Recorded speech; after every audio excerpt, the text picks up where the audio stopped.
بھارت کے غیر قانونی زیر قبضہ جموں کشمیر میں کل جماعتی حریت کانفرنس نے آزادی پسند کشمیریوں کے خلاف کریک ڈاؤن میں تیزی کی شدید مذمت کی ہے۔ کل جماعتی حریت کانفرنس کی قیادت نے سری نگر میں اپنے بیان میں کہا ہے کہ مقبوضہ علاقے میں تعینات 10 لاکھ سے زائد قابض بھارتی فوجی کشمیریوں کی حق خودارادیت کی جدوجہد کو دبانے کے لیے مقبوضہ علاقے میں سنگین جرائم کا ارتکاب کر رہے ہیں اور کشمیری مسلسل خوف و دہشت کے ماحول میں زندگی گزارنے پر مجبور ہیں۔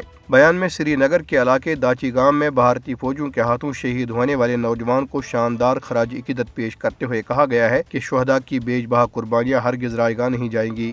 حریت قیادت نے واضح کیا کہ مسئلہ کشمیر کو اقوام متحدہ کی قراردادوں اور کشمیریوں کی امنگوں کے مطابق حل کیے بغیر خطے میں دیر پا امن اور خوشحالی ہرگز ممکن نہیں۔ بیان میں اقوام متحدہ، یورپی یونین اور اسلامی تعاون تنظیم سے اپیل کی گئی کہ وہ اس دیرینہ تنازع کے حل کے لیے بھارت پر دباؤ ڈالیں۔ دریاسنا ضلع پونچھ کے علاقے سورن کوٹ میں بھارتی فوج کے کیمپ کے قریب ایک زوردار دھماکے کے بعد فورسز اہلکاروں نے علاقے میں تلاشی کی کارروائی شروع کر دی۔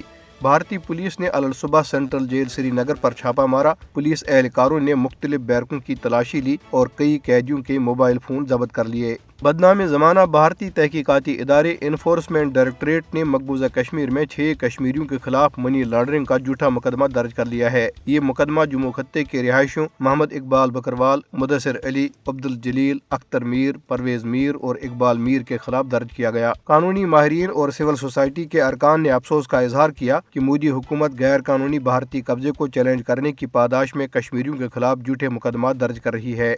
انہوں نے کہا کہ بھارت مقبوضہ علاقے میں سیاسی اختلاف کو طاقت کے بل پر دبانے کی پالیسی پر مسلسل عمل پیرا ہے۔ انہوں نے 2 کشمیری خواتین کو کالے قانون پبلک سیفٹی ایکٹ کے تحت حراست میں لینے کا حوالہ دیتے ہوئے کہا کہ اس طرح کی کارروائیاں بھارتی بوکھلاہٹ کا واضح مظہر ہیں۔ اگست 2019 میں مقبوضہ جموں کشمیر کی خصوصی حیثیت کی منسوخی کے بعد سے 25,525 کشمیریوں کو گرفتار کیا گیا ہے، جبکہ گزشتہ 35 سال میں 1,72,464 سے زائد کشمیریوں کو گرفتار کیا جا چکا ہے۔